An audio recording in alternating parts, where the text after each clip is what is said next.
Hey guys, this is a Patreon Q&A. If you would like to be in next week's video, simply check out the link in the description and you can sign up there. There's also going to be spoilers for all of the series that I'm going to be talking about. Salvatore S asks, I get the feeling the last panel of chapter 161 is possibly one of the unaccounted for monsters' inner thoughts as they charge towards the helicopter, the original target of the whole arc being Waganma. So you bring up a really good point here, Salvatore, and I didn't really take that into account in my review for the chapter, but now that I'm looking more closely at it, it does look like it's being viewed from someone's perspective, and it also looks like it's coming from the water, though it could be evil natural water coming back. I mean, it's heavily implied that he survived Saitama's serious punch because we saw his eyes kind of drifting to the side and not being destroyed, and also he's mentioned by Garou in chapter 161 when he's like, I've got this sinking feeling I'm still missing something huge. Oh yeah, what happened to the sea monster? So that very likely could have been brought up for multiple reasons, of course, but one of them could be because he's going to show up in chapter 162 and like attack all of the people getting off of the helicopter. So another reason why evil natural water coming back here could make sense is because all of the other heroes who are there and still able to fight kind of need something to do, right? So maybe he could be like a big opponent that they have to take care of possibly. But also we can't forget about Psychos, who you also bring up in your question. And I'm pretty sure Psychos is going to come back as well because it was specifically shown that she was separated from Orochi before he was fully taken out.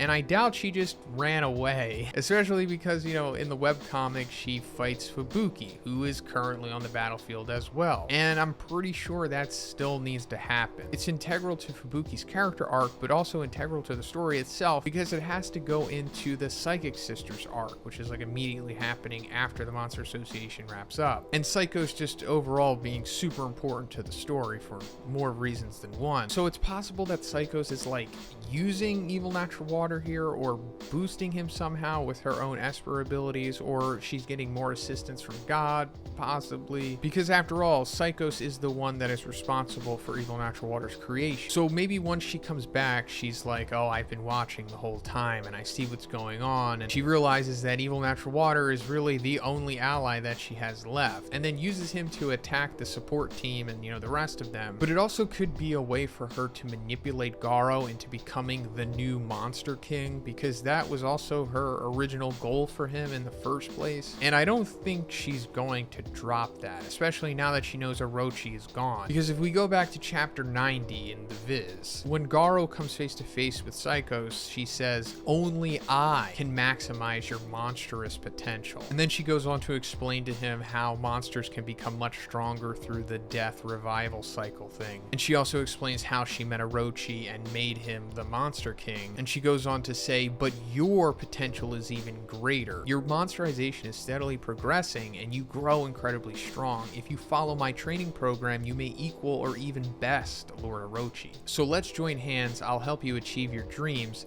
And the Garou's like, nah, get out of my face. And then she says, the moment my eye fell upon you, you lost all the right to refuse. So either that whole storyline just ended there, or it's going to come full circle here. And Psychos will try to achieve her goal with Garou, because like I said, she knows that Orochi's pretty much gone at this point. And I doubt she's just going to abandon her ultimate goal here, especially if God is like subconsciously backing her. So if she has been viewing everything this whole time, then she'd have evil natural water attack Tario in an attempt to kill him, because maybe she knows that that would push Garou to fully awaken or fully monsterize. And then that could also lead us to, you know, Fubuki versus Psychos, as well as like the other lingering S-class heroes possibly fighting evil natural water. And then I would say that maybe Garou takes down all of the S-class heroes like he did in the webcomic, but like what is Saitama gonna do? Is he just gonna watch him take them down? So I'm unsure about, you know, Saitama's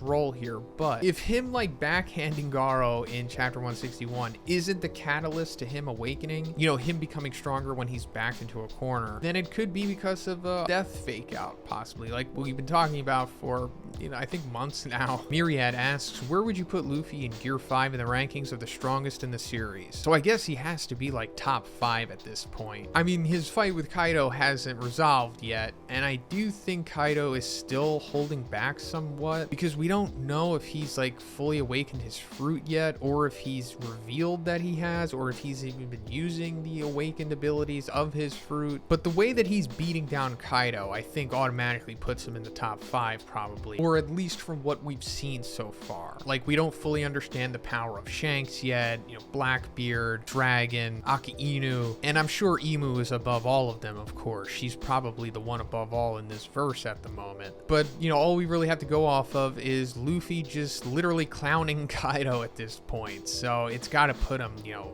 high up there. Garrett M asks, have you seen Mastar's Demon Rush content? If so, what did you think about it? So I did see the first episode and I did read the first chapter, and both are fantastic. I'm really happy to see that this is all working out for him. I know that he put a lot of work and a lot of money and a lot of time and effort into it. So it's nice to see it all coming together for him, and I, you know, wish him the best with the future of it as well. Ryan asks, what are some things you personally would like to see happen eventually in the manga by the end? So I assume you're talking about One Punch Man. I don't really need too much personally. I would just like to see most of the significant characters, you know, have their own individual arcs. I don't expect them to get like several chapters dedicated to them, but at least if they get something, you know, nice to write off on, or something satisfying to just close off their stories, and just a good final arc, because battle manga final arcs are super difficult and super polarizing as well. But I'm thinking that if any series or any writer can pull this off, it's definitely one. Natedawg asks, outside of the big 3, which Class A students do you see possibly getting into the top 10 in their primes? So a lot of them are like pretty much already top 10 Billboard heroes. Horikoshi has progressed them way too fast in my opinion. I mean, they're literally just in their second years. Obviously Izuku, he's pretty much the strongest hero on earth at this point. Bakugo and Shoto are already pretty much top 10 billboards in my opinion. Tokuyami's not too far off. Tsuyu is definitely not too far off. She's a beast. And I'm sure as we see more of the students get developed in this final arc, or at least I hope they will. I'm not really expecting much, to be honest. So yeah, I don't think it's too far off from what you're saying here. MajinBoros asks, I watched Faceyear's video on why the whole Monster Association arc could possibly be turned into a movie instead of 3 seasons worth of chapters. I just want to know your thoughts on this and if it would be possible, or should they just stick to the seasons instead? So I think we would just be lucky at all to get a One Punch Man movie in general, not counting the live action Abomination that they're allegedly still going to make. But if they turn the whole Monster Association arc into a movie, I think that would anger most of the fan base, because it would be doing a disservice to the story. It's long and extended for a reason, and if you wrap it up in like a 90-minute movie, you're literally going to be chopping off 3/4 of it. Now, is it possible? Sure. These Japanese companies do very questionable things like that all the time, but I just don't think that's going to happen. Pretty sure they're just going to continue with the seasons as they should. I talked about it many times, but season 3, when it eventually comes, it's going to end with the whole Saitama and Orochi fight. And then whenever they get around to season 4 and season 5, you know, they'll adapt it accordingly. First Wolf asks, what do you think the numbered weapon made from Kaiju number 6 will be? Just a suit or some sort of weapon along with it? So far, it just seems like it's a suit, but considering how long it takes for Reino to master it or just be able to use it, I think that's when we'll get some insight into if there's like a weapon to accompany it. Because as I talked about in my review, Hikari did have a suit and a weapon made from Kaiju number 4. So it's possible that, you know, they're doing the same thing with number 6. And that could be maybe, you know, a future power up for Reino. Like after he starts using the suit and we see him have some success with that, then it's like, oh, by the way, there's also a weapon that comes with number 6 as well, and maybe it's like a rifle or something, because that's what Reino has been built up to be using so far. Delamante asks, Law versus Zoro, who wins? So that's a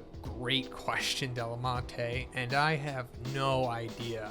I would actually like to see some of the One Piece power scalers, or whoever they are, tackle this question, because at this point it seems like it would be a coin flip maybe. Obviously, Law was incredibly impressive against Big Mom. She clearly did not like what he was doing to her. I'm pretty sure it was shown that he was doing way more substantial damage to her than Kid. But obviously, Zoro was a complete beast against King. So it's like King of Hell Zoro with Conqueror's Haki taking on Law's awakened fruit. I just don't know, but I'd love to see it happen. Little Ferrari asks, do you think the Neo Heroes arc in the manga will be as long as the Monster Association arc has been? I'm not sure it will be with how much everything with God is already being teased now. I think one just really wants to establish it now because maybe he realizes he was a little too subtle with it previously. But I do think that the Neo Heroes arc is going to be just as long as the Monster Association arc, if not even longer. I mean, going by the webcomic standards, which obviously changed once one came off of his hiatus in 2019, it's pretty long. So given that, it's going to be even longer in the manga, considering there's going to be so many new additions. Jimmy P asks, what's Goldie Roger's lineage? So unfortunately, we don't really know much about Roger yet. I mean, it was only 3 years ago that we actually got to see him fight in the flashback against Whitebeard. All that we really know is that he married Portuguese de Rouge and they had Ace. And that's pretty much it. However, I do think we'll get much more of Roger's backstory as we go deeper into the story, of course, because he is a D after all. And the whole D thing is the core lineage of the story that still needs to be explained in depth, which Oda will do for sure. Also, you know, we need to figure out how he got the straw hat and what the straw hat represents and why there are two of them, one big and one small. Now, as for the D lineage, I'm assuming that Joy Boy and his boys back in the day started this whole D lineage, which probably stands for Dawn, you know, because they will be the ones to bring the dawn. He started as a way of keeping the mission alive, eventually having people born that will take down the world government / Emu and everything that the world has been brought to. That's pretty much it for the video today, guys. I want to thank all of my patrons for continuing to support me. Thank you so much, guys. I really do appreciate it. Like I said before, if you want to be in next week's Q&A, simply check out the link in the description. You can sign up there. Also, if you liked the video, please like it and subscribe if you haven't already. Have a great day. I'll see you in the next one.